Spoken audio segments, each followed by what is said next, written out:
दृढ़ इच्छा शक्ति और अखंड ईश्वर विश्वास ही गणकवि को आनी सिद्धि और स्वीकृति।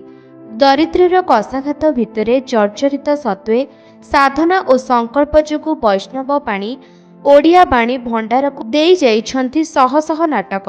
एभली जड़े विस्मय स्रष्टांक पाई ए जाति गर्वित बोली महांगा निर्वाचन मंडलीर नूर्तांगा मारुति मंडप ठारे अनुष्ठित गणकवि जयंती सभारे मुख्य अतिथि भाव जोगदे समवाय बयन शिल्प और हस्ततंत्र विभागर मंत्री प्रदीप बलसामंत उपरोक्त मंतव्य प्रदान करथिले।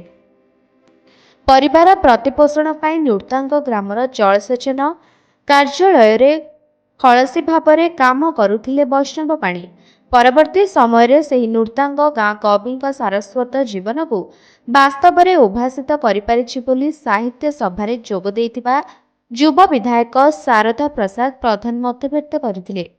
समाजसेवी जाज्ञसेनी जेना अध्यक्षतार अनुष्ठित एही सभारे professor doctor Yudhishthir Khatua, professor doctor Janardan Raut एवं निश्चिंत कोइली मंडल शिक्षाधिकारिणी संयुक्ता महापात्र प्रमुख जोगदे पाणी साहित्यर विभिन्न अनालोचित दिग उपरे वक्तव्य प्रदान करथिले।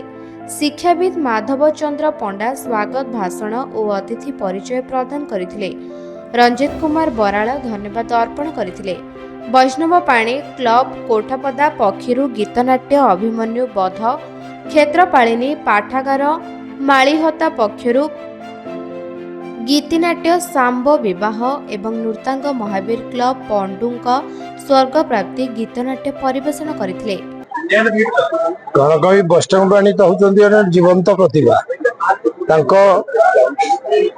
इतिहास कहले से सरबने रात्रि पाइब तथा सरब ना। गीतिनाट्य कहतु, गीताभिनय कहतु, वाद्ययंत्र कहतु, सबुतरे से पारंगम थिले एवं दैवी कृपा लाभ करते। आज बाहांगा आसी मुझे बहुत आनंदित। आगु गत वर्ष आसी आपणकर प्रिय विधायक शारदा प्रसाद प्रधान महोदय से सब आमको जेकोसी गणेश पूजा हो आपंकर जेकोसी अष्टपहरी हो सबुतरे मत खोज आम पारिवारिक संपर्क से आज आसी पहुंची थी। एटी लोकंर उत्साह देखी बहुत खुशी लगुच जे आज भी सुधा ये पौराणिक कथा ये लोक मैंने आदर अभिनय किंतु अन्य जगार गले सब जिन पाइबेन। तेणु महांगावासी धन्यवाद दूसरी आम संस्कृति आम परंपरा आम ओडिया अस्मिता को बजाय रखिछन्ति। महांगारू हेमंत दास का रिपोर्ट निरपेक्ष न्यूज।